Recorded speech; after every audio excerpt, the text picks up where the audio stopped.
Bonjour à tous, Mathéis Mouflet, analyste pour XTB. On se retrouve cette semaine pour votre émission Matières premières et fondamentaux.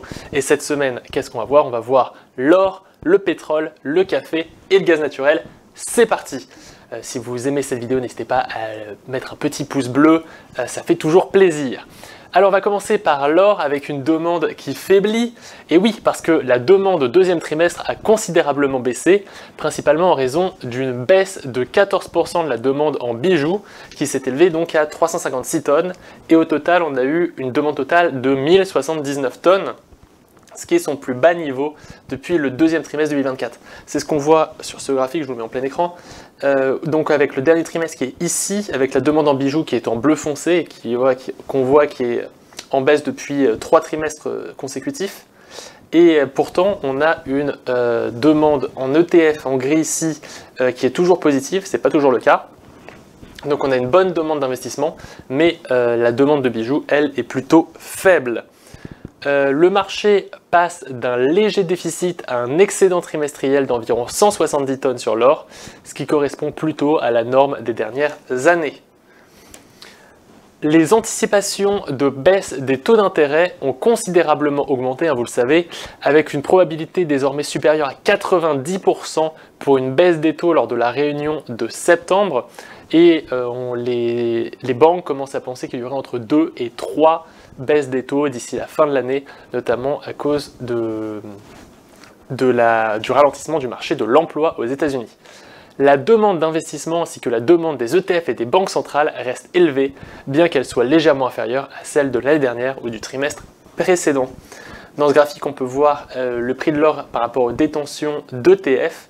Et donc on voit que la détention des ETF est toujours en hausse, même si on est toujours sur des niveaux qui sont très inférieurs au niveau de 2020. On était monté jusqu'à 110 millions, même un peu plus de 110 millions de tonnes d'or dans les ETF, et pour l'instant on n'est qu'à 91 millions.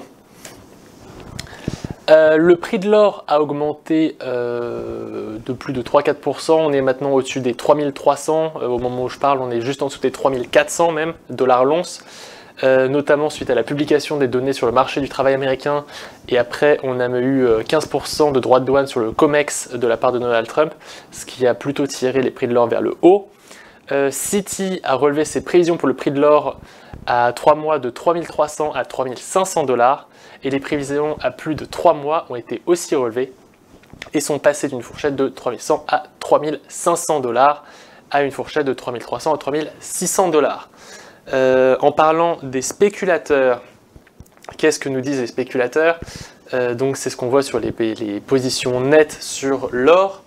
Eh bien, les spéculateurs ont légèrement réduit leur position acheteuse sur l'or, c'est pour ça qu'on a notamment une légère baisse ici après une hausse des positions nettes. Pour rappel, les positions nettes, ce sont les positions acheteuses moins les positions vendeuses.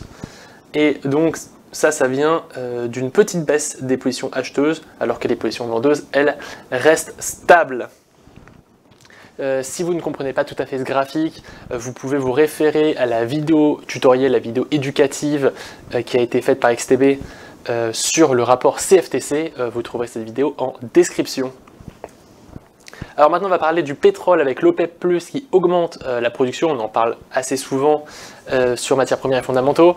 L'OPEP+, a en effet accepté d'augmenter sa production de pétrole de près de 550 000 barils par jour en septembre, et a donc complètement rétabli la production antérieure par rapport aux réductions volontaires précédentes. La production de l'OPEP+ reste théoriquement limitée en réalité en raison de la chute de la demande qui a été causée par la pandémie de Covid-19. Bloomberg Intelligence estime qu'avec les augmentations actuelles de la production de l'OPEP+, l'excédent mondial pourrait atteindre 1 million de barils par jour d'ici la fin de l'année. Et donc, on voit sur ce graphique la production pays par pays depuis 2020.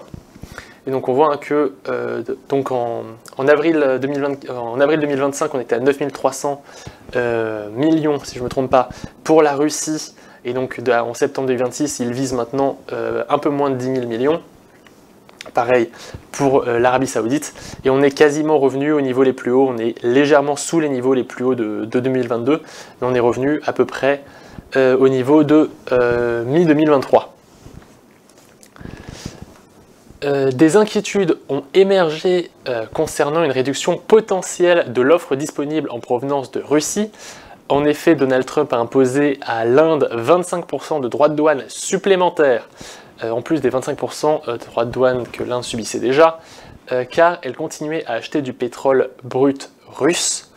Donald Trump a aussi déclaré que si un cessez-le-feu entre la Russie et l'Ukraine n'était pas conclu d'ici vendredi, c'est-à-dire aujourd'hui au moment où je parle, des droits de douane seraient imposés aux pays qui achètent du pétrole brut russe et ces droits de douane pourraient atteindre 100%.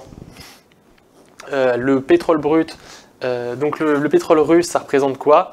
Eh bien les livraisons maritimes depuis les ports russes vers les pays asiatiques s'élève environ 3 millions de barils par jour. Donc c'est ce qu'on voit sur ce graphique, hein. Il y a eu une forte hausse à partir d'avril 2022, donc du début de la guerre entre l'Ukraine et la Russie, et qui a à peu près triplé les livraisons vers l'Asie, et depuis c'est à peu près stable. Donc ça représente évidemment énormément de livraisons.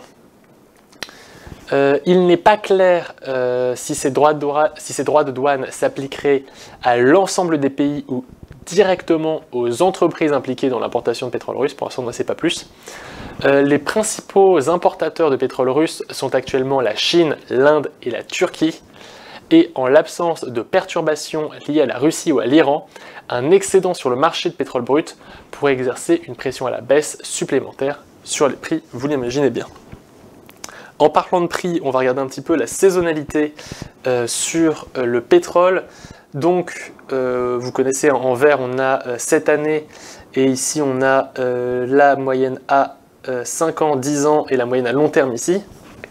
Et ce qu'on voit, hein, c'est que la saisonnalité à court et à moyen terme indique plutôt une consolidation du marché, assez peu de variations, hein, c'est ce qu'on voit ici, dans les semaines à venir, et on pourrait voir une hausse des prix plutôt au début du troisième trimestre.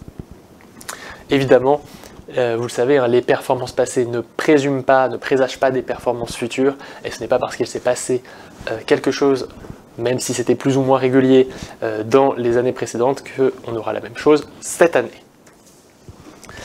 Un ralentissement potentiel de la croissance de la demande en raison des restrictions commerciales pourrait évidemment également influencer les prix. Et si l'offre est perturbée par des droits de douane ou des sanctions, un retour des prix au-dessus de 70 $ le baril ne peut pas être exclu. Alors, qu'est-ce qu'en pensent les spéculateurs? Donc c'est le même graphique, c'est le même type de graphique que ce qu'on a vu pour l'or juste avant.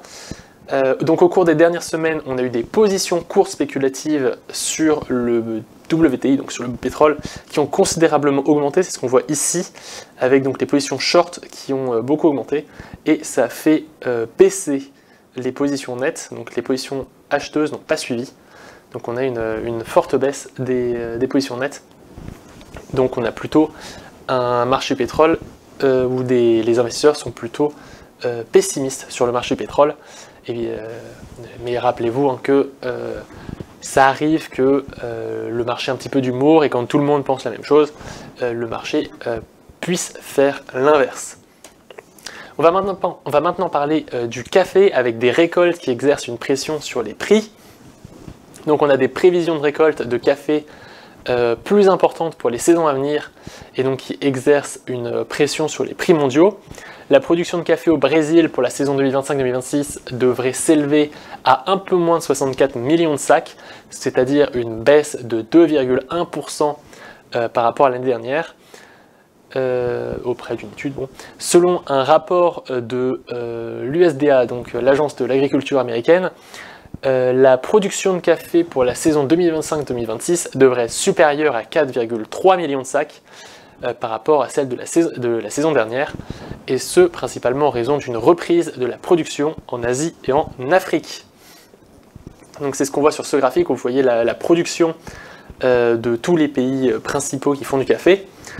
Donc on a une légère baisse sur le Brésil, donc de 2,1%, c'est ce qu'on disait ici, mais plutôt une hausse au niveau, donc en rouge, c'est le Vietnam, et une petite hausse au niveau des pays d'Afrique et d'Asie, oui c'est ça, d'Afrique et d'Asie ici. Maintenant on va parler de la situation tarifaire, vu qu'on disait que le Brésil, c'est la première production de café. Or, le Brésil est visé par des droits de douane de la part de Donald Trump, notamment si les poursuites contre l'ancien président Jair Bolsonaro, notamment pour tentative de coup d'État, étaient abandonnées. Aucun droit de douane sévère ne serait imposé au Brésil, donc si ces poursuites étaient abandonnées. Sinon, le Brésil pourrait être frappé d'environ 50% de droits de douane. Il faut aussi savoir que le Brésil est l'un des rares pays avec lesquels les États-Unis ont un excédent commercial, et donc je le disais, le Brésil est aussi le premier fournisseur de café des États-Unis, donc ça pourrait faire une forte inflation sur le café aux États-Unis. Donc cette histoire de droits de douane, ça a eu quelques répercussions. Ce que vous voyez sur ce graphique, c'est le spread, donc la différence de prix, de la prime de prix même, aux États-Unis par rapport au prix au Brésil. Et donc ce qu'on voit, c'est que ce spread, il n'a jamais été aussi haut. Il est quasiment à 40 $, ce qui est le plus élevé depuis plus de 10 ans. Les prix plus élevés donc, sont liés aux droits de douane, c'est ce que je viens de dire. Et donc la conséquence de cette cause, c'est qu'on pourrait voir une forte baisse des importations de café en provenance du Brésil en direction des États-Unis. C'est-à-dire que ce café pourrait aussi aller en Europe et donc entraîner une baisse des prix en Europe, mais une hausse des prix aux États-Unis. La récolte au Brésil est déjà terminée à 90%, contre une moyenne de 84% d'habitude. Alors que nous disent les spéculateurs sur le café? Eh bien, on a des positions acheteuses qui ont cessé de baisser, donc on avait une baisse assez forte ici, et là ça est stabilisé, mais par contre on a une position vendeuse, elle, qui est de plus en plus importante, donc il ne semble pas que le marché soit beaucoup plus optimiste maintenant, mais en tout cas les positions nettes, elles sont toujours en baisse, c'est ce qu'on voit ici. À voir ce qui va se passer dans le futur. On va finir avec le gaz naturel, où on a une demande qui est inférieure aux prévisions, donc, ce qui fait que le prix du gaz naturel reste sous pression, notamment donc en raison d'une consommation inférieure aux prévisions lors de la saison de refroidissement. La consommation de gaz de centrales électriques est tombée en dessous de la moyenne quinquennale ces derniers jours, et les stocks se reconstituent un peu plus rapidement que la moyenne ces derniers jours, ce qui augmente les stocks comparatifs. On va, encore une fois aujourd'hui, voir ce qu'en disent les spéculateurs sur le gaz naturel. Et donc on a des positions spéculatives nettes qui restent assez élevées sur le gaz naturel, c'est ce qu'on voit ici, mais le nombre de positions courtes augmente, ce qui fait baisser les positions nettes. Et donc c'est ce qu'on voit ici. Donc on a ici aussi un marché où les spéculateurs sont un petit peu plus pessimistes qu'auparavant. Évidemment, si vous voulez plus d'informations sur ce graphique, vous pouvez aller regarder les vidéos éducatives sur le rapport CFTC qui est en description. On a aussi une augmentation significative de la production de gaz aux États-Unis qui est associée à une hausse du nombre d'appareils de forage en activité et qui maintient un potentiel élevé d'accumulation d'excédents sur le marché du gaz. La production, elle est de combien? Elle est de 108,1 milliards de pieds cubes par jour, en hausse de 3,5%, et la demande s'est établie à 74,2 milliards de pieds cubes, ce qui est en baisse de 8%. Donc on a une hausse de la production et une baisse de la demande, donc ce qui est plutôt une pression baissière sur les prix. La consommation de gaz, c'est ce qu'on voit ici sur ce graphique. Vous voyez donc ici le plus haut de la demande sur 5 ans, le plus bas sur 5 ans et la moyenne sur 5 ans.